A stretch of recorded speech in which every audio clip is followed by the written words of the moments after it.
Hey guys, what's up? It's HelloCasanova back at it again with another episode of The Beat and the Breakdown.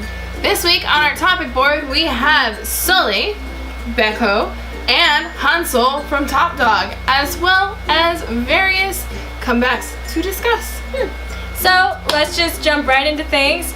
First we have Topp Dog's Hansol.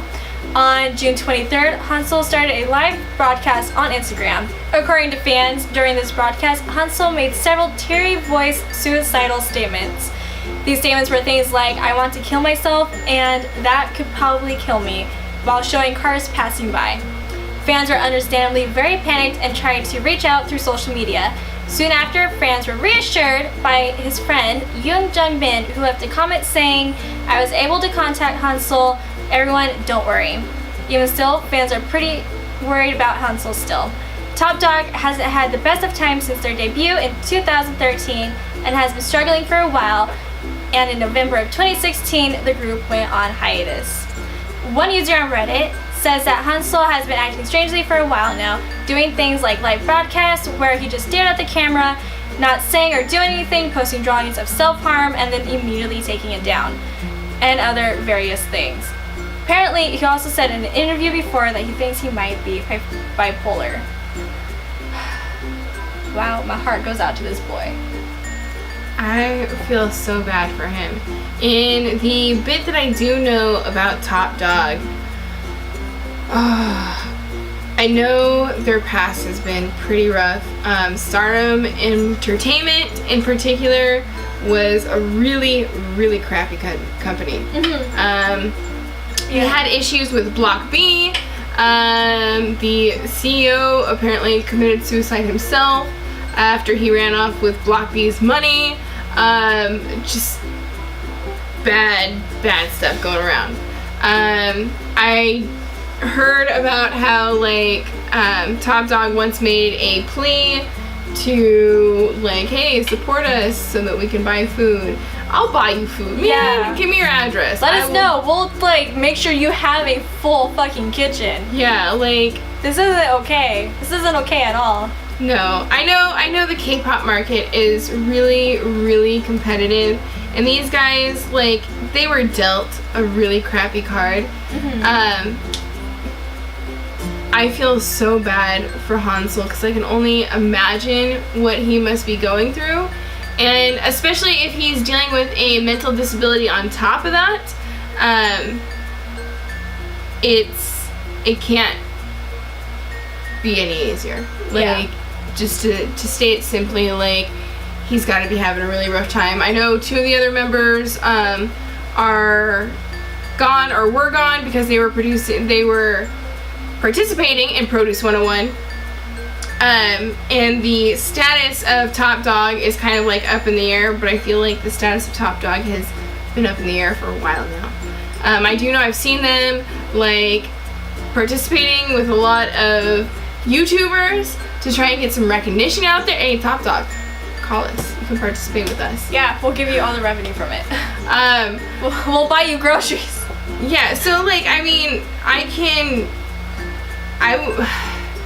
I hate to say this, but I would be surprised if he wasn't depressed, to be honest. I'm not saying this is a good thing, or he's on the right track, or he should be wanting to kill himself, but with the cards that they've all been dealt with, it wouldn't be uncommon if they were. Yeah. Especially if he wasn't the only member to feel this way.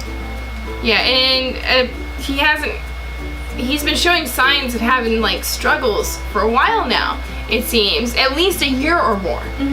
My question is why hasn't someone gotten him help? That bothers me a lot. He needs to get some help. I fully support Hansol. I really hope you can get the help that you dearly need, because especially for an idol to say these things who is obviously in the public eye, this is a desperate cry for help, and it needs to be addressed. Yes.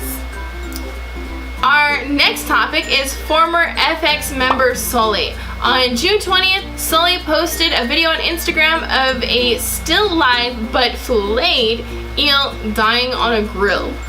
In the video, she could be heard saying, "Save me, save me." She was then subject to criticism from netizens who felt that it was very, very cruel. Sulli then deleted the video and posted a picture of the eel cooked with a message saying, "You guys don't eat eel then." Sticks tongue out. On the same post, she then responded to criticism directly with, "You guys are more cruel." That poor eel. I don't know if I have a side on this one. I don't know what my opinion is.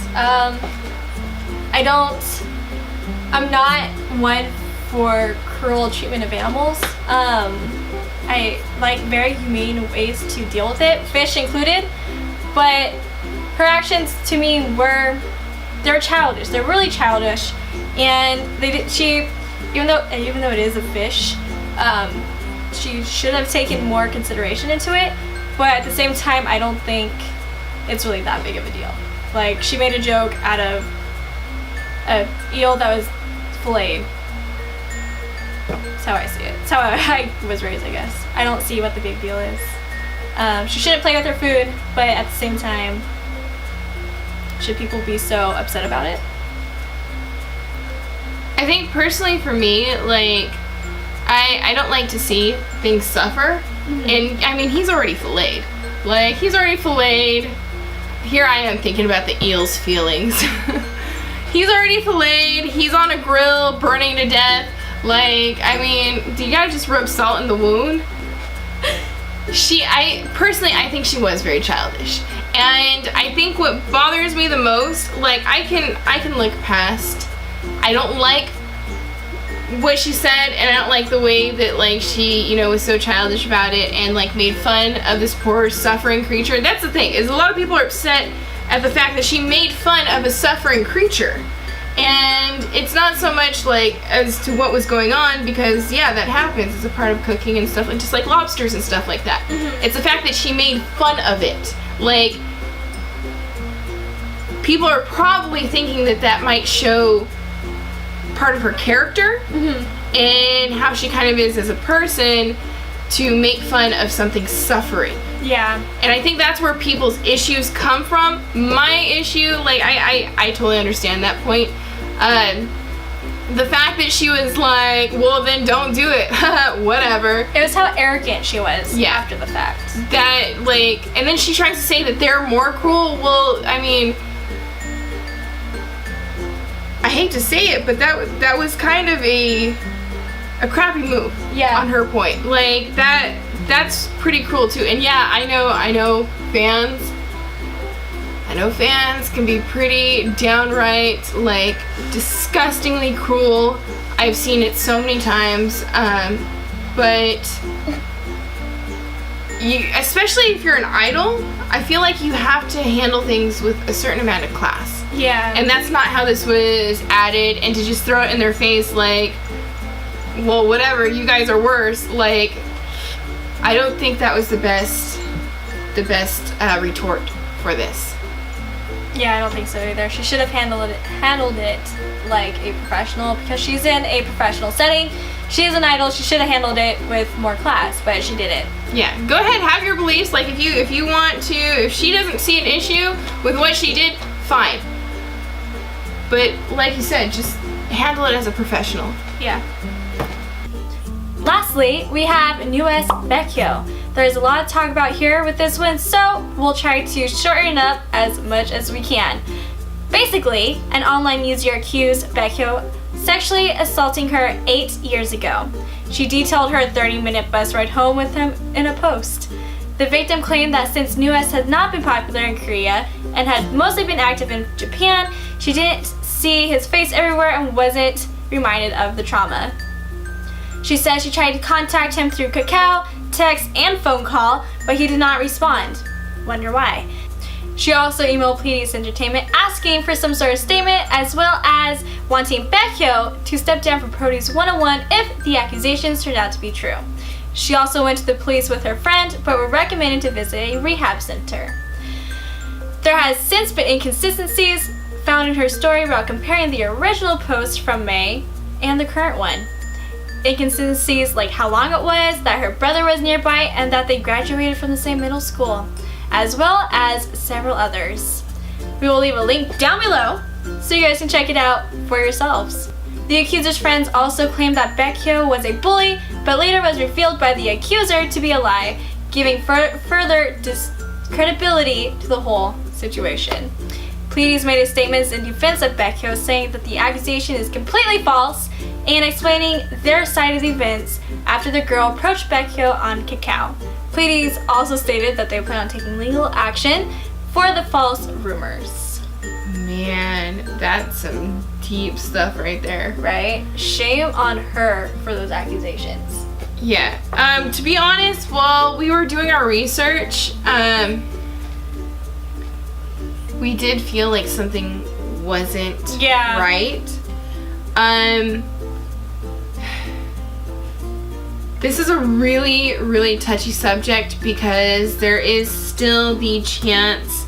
I was told once a long time ago when I was really little, in most cases there are his side, her side, and the truth.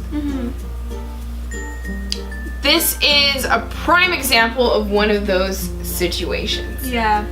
There is still a chance that the accusations are true. I'm not saying that I necessarily believe that they are, but I'm not a part of the situation, so I can't actually say. But if these accusations are not true, which I kind of get the feeling that they are because there has been so many inconsistencies, because the way she approached it seemed very odd. Yeah. If this is a big fabrication, it bothers me a lot. And the reason why it bothers me is because this is such a huge, huge accusation. And to just go accusing someone like this of this without anything substantial to back you up, and then to change your story later on, makes me get the impression that it might just be for show. Yeah. I'm not actually saying that I believe or disbelieve her. I do side more with the inconsistencies. If it turns out that she was 100% telling the truth, then I definitely think that like he should be punished and, you know, he should have to deal with those consequences. Yeah. But if it turns out that it was fake, like it kind of seems at this point, I feel like a lot of people are on the same page at this point, then I definitely think that she should be the one reprimanded, because that's not cool. Especially like, I mean, I don't think you should be tearing people down for whatever the reason may be. Yeah. But to go after them for as serious of an accusation as this, I feel like that's one of the worst things that you can do. Yeah, I think so too. Fully agree. So whatever the case may be, whether she's telling the truth, whether he's telling the truth, someone should own up to their actions. Yeah. Regardless of whoever we side with, regardless of whoever you guys side with, something has to be done, whoever it may be. Yeah, exactly. So, now, moving on to less serious things, it's time to talk about comebacks. Starting off this past week on June 19th, 9muses made a comeback with Remember. This song has a very sexy vibe, but the lyrics are actually quite sad, but with the overall message of I'm done with you, get out of my way. The video, on the other hand, was a bit confusing and and at times a little bit disturbing. Just when I thought I understood the concept, I got confused all over again. It seemed quite easy to do that in this video. But I decided to give up in trying to understand it, and with like a lot of K-pop videos, I was just like, you know what, let's enjoy the aesthetics. Let's do this. Always just enjoy the aesthetics if you don't know what's going on. Which brings us into our next comeback, which is Mamamoo, who is back at it again with Yes I Am. I really enjoyed the simplicity and bright visuals of this comeback. Besides the lack of a solid story like most girl groups these days, which thank you Mamamoo, their singing and rapping had me hooked from the beginning to the end of the song. But I do think my favorite part was at the end with like the type of fashion show type thing that they were doing, because I feel like it really showed off how cute they were individually. I am definitely looking forward to a dance practice and their live performances for this song, because man, those girls can rock it. Then on June 23rd, we had Henry. After being pushed back a day, Henry came back with I'm Good featuring Natha. Henry's voice has always been a bit of a weakness of mine for years now. Oh my gosh, it feels like I've loved Henry for like ever now. She has.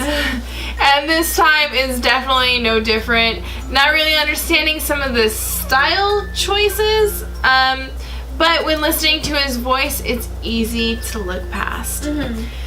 The only things I couldn't really look past are the huge party going on in the laundromat, and the spinning camera. Oh my gosh, the spinning camera. Like the washing machine camera. I can't stress enough.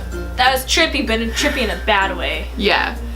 It legitimately started to make me dizzy. Me and Aria kind of sat there like... Yeah, we were like turning with the camera and they were like, oh wait, this is weird. Yeah, and then like my head started to hurt and it was a mess. But with all of that aside, the song still seemed to make the most of those issues. The feel-good beat seemed to, like, it was weird because this feel-good beat seemed to fit this really odd video just right. I don't know. I think my favorite part of the video was when Henry and the other girl were in the clothes and they were getting it on, like, get it, Henry, get it. That's probably what I remember the most too, actually, to be honest. Goals. He was. Woo. Can't say I blame her though if I was in her position. Right?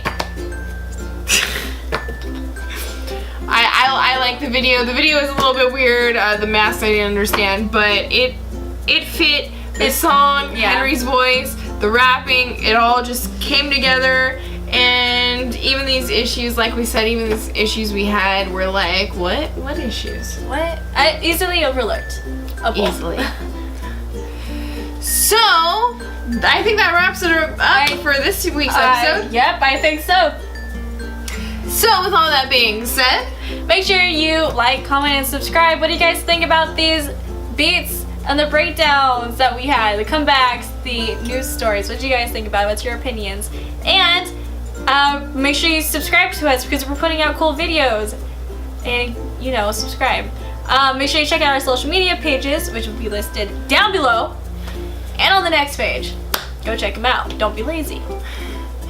And don't forget to follow our Twitch at twitch.tv/HelloCasanova. You can find us on weekends, streaming over there. You'll know when we go live because we post about it. Of course. So, with all that being said, thank you guys for joining us, and we'll see you again next week. Bye!